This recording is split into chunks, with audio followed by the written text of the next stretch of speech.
Hi guys, today I want to introduce you to an interesting and unusual fruit that's also really easy to grow.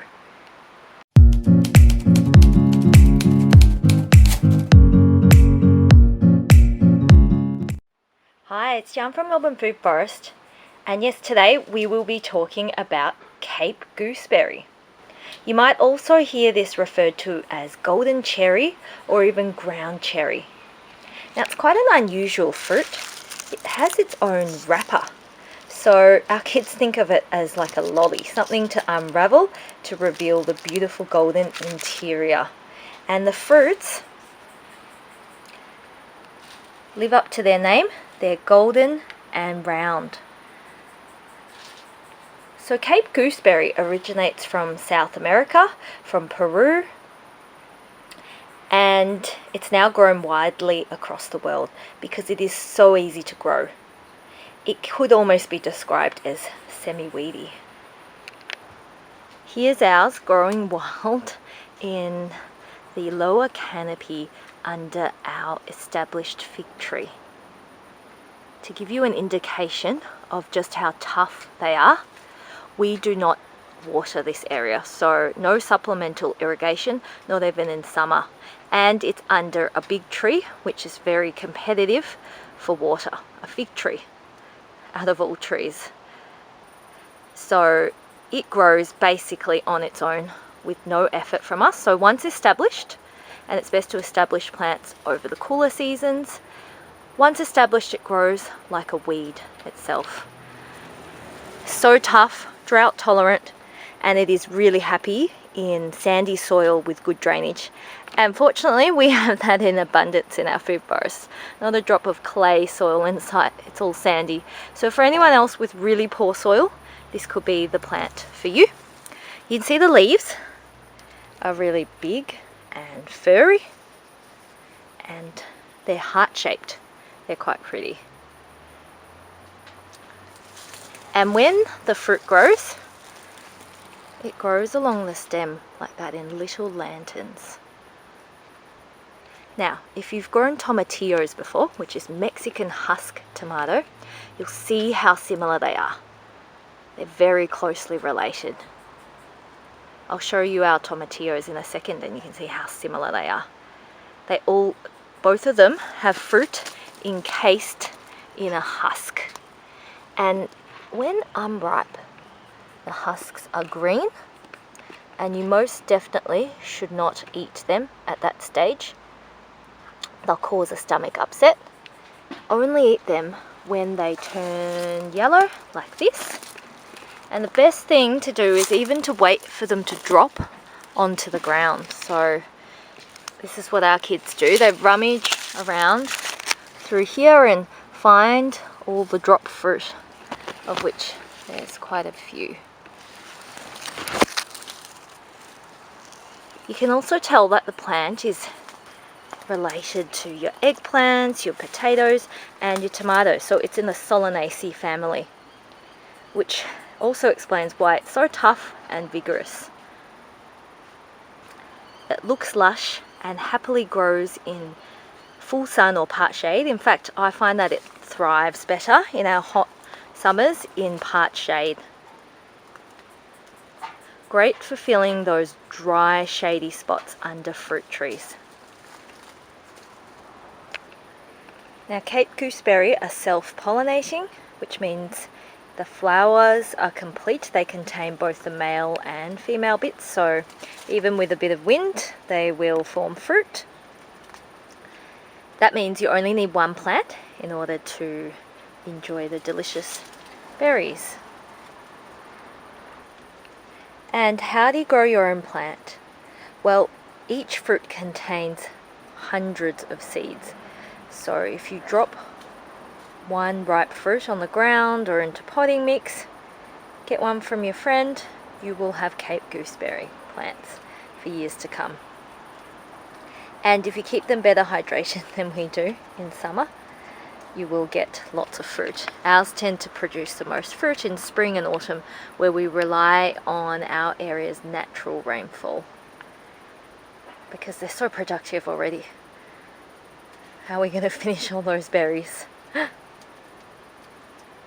but they still look beautiful even in drought conditions. Wonderful one under your canopy of your fruit trees, and they're a great shrub layer for your food forest. And you can see all our Cape gooseberries do really well in these shady and neglected conditions. They give us lots of fruit. Let me see if I can grab one for you. So Cape gooseberries should only be eaten once they've dropped to the ground and turned orange, because otherwise they can be toxic. You can see they've got a lolly-like wrapper. So cute. To reveal these golden little balls of joy inside. And they taste like a cross between tomato and passion fruit. Sounds a bit odd, but it's actually quite yummy. They're like a lolly for children. There's a whole heap down here to harvest. You can see those, and the pretty lanterns that hang on this plant. This is one of the toughest plants. It can get weedy. As you can see, it's taken over this entire area under the fig tree. But hey, I'm not complaining.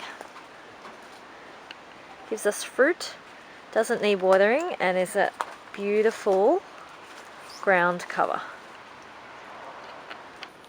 This is our tomatillo in comparison. You can see it's really similar. I mean, the fruit's different when mature, but the little lanterns that it comes in look the same. You can see how truly productive they are. This is a small section that we've harvested from the plants that are growing wild under our fig tree. Beautiful golden fruit. And let me talk to you just about the life cycle. You can see that when it's unripe, it comes in these green husks, and the fruit inside is green. And as mentioned, don't eat them at that stage.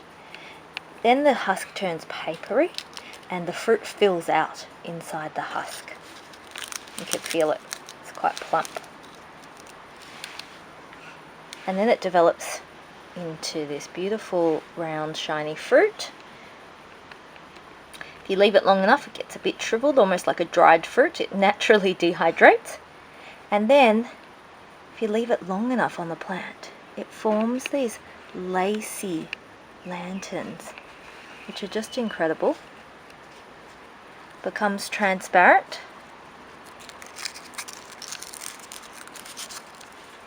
Beautiful transparent ball inside this husk. And then if you leave that long enough, the fruit will shrivel up and disappear altogether,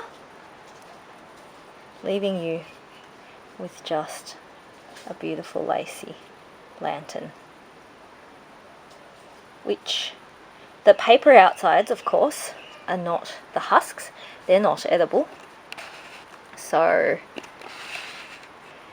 either put them in your compost, they make a wonderful mulch on your soil, or you can let them get to this stage and, I don't know, use it as a table decoration.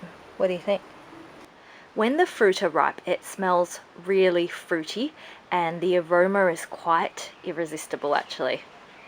The taste, to me, is quite passion fruity, oddly. When a little less ripe, it does taste somewhat tomatoey, but when fully ripe, it's quite hard to describe. It's like a complex flavour, a mix of spices. It's quite unlike anything else, actually. Whether you like the flavour or not, because it's not something that's going to blow your socks off, but it's a nice little addition to lunch boxes and fruit salads. Whether you like it or not, cooked in jams and in chutneys is absolutely delicious, and I think you'd enjoy that. regardless, I actually really like the flavour of these more shriveled ones. They're less pretty, but it's like the fruit has dehydrated on the plant itself and creating this sweet sugary essence. So even if it's fallen off the vine or you've picked it, leave it to ripen and dry out a little bit and see if you like that. It's gooey and jelly-like inside. Now let's cut one open and see what they're like inside. Try and do this one-handed and make a big mess. So you can see there are little seeds inside, but the seeds are so tiny, they're nothing that bothersome or that you notice while you eat them. Now you can see how juicy that is inside. So succulent. And let me get a couple of taste testers to tell you what that's like. Lollipops! Lollipops!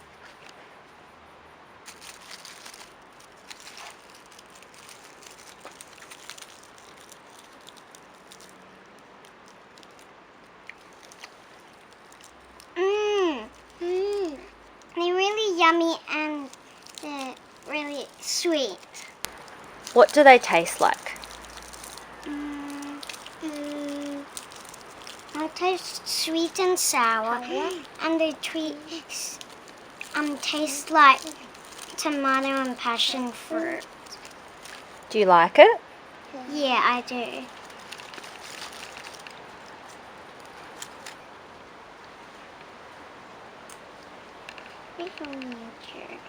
Can we have more? Alright, yeah.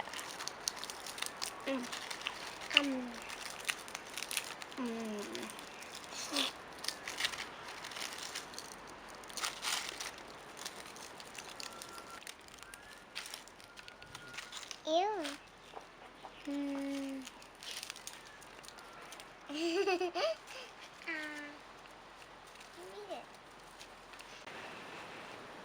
Well, I hope you enjoyed these facts about Cape Gooseberry. Drop a comment and let me know what you think of them if you've tried them before. And as always, please do like our videos and subscribe to our channel to support our work. And you'll also be the first to hear about new videos with lots more content on the way. Until next time.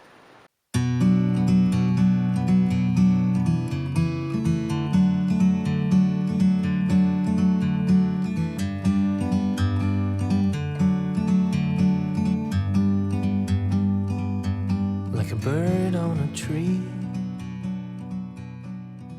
I'm just